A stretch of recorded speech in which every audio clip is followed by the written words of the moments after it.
Lack of access to menstrual hygiene management products can keep girls, especially those at the bottom of the economic ladder, away from school during the menstrual cycle. It can also force some to resort to measures that can, in the long term, cause health complications. This particular intervention is part of a grand program championed by the Ministry of Basic and Secondary Education and implemented by the International Declaration Research Center, targeting students at 43 schools.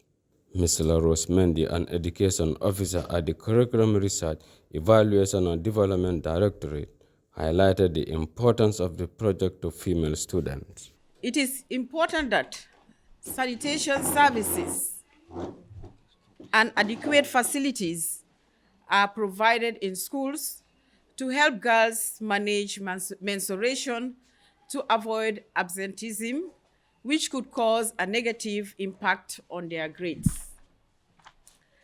The Ministry of Basic and Secondary Education came up with a project on reusable sanitary pads to eradicate period poverty, which is a struggle for many girls.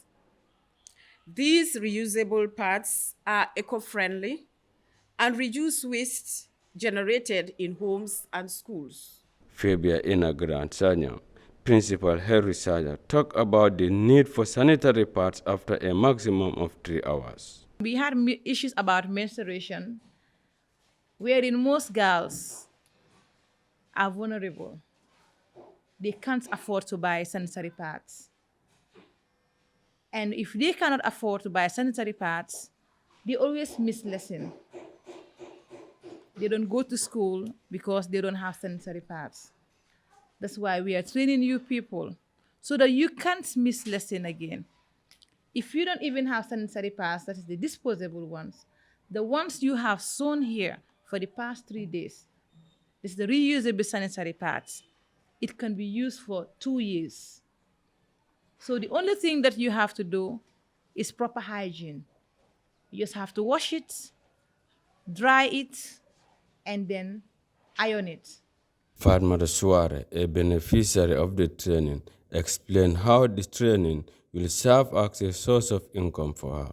It was difficult for us, especially in our families.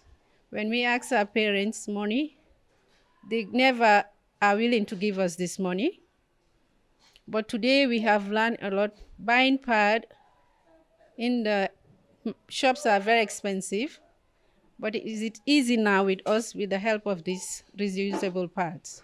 How to use these things? We'll also train others how to do it.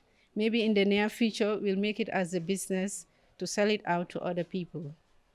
The Vice Principal, St. John's School for the Deaf, Abdullah Gay, expressed appreciation for the Education Ministry for including his school in the project. Bawasila, GRTS.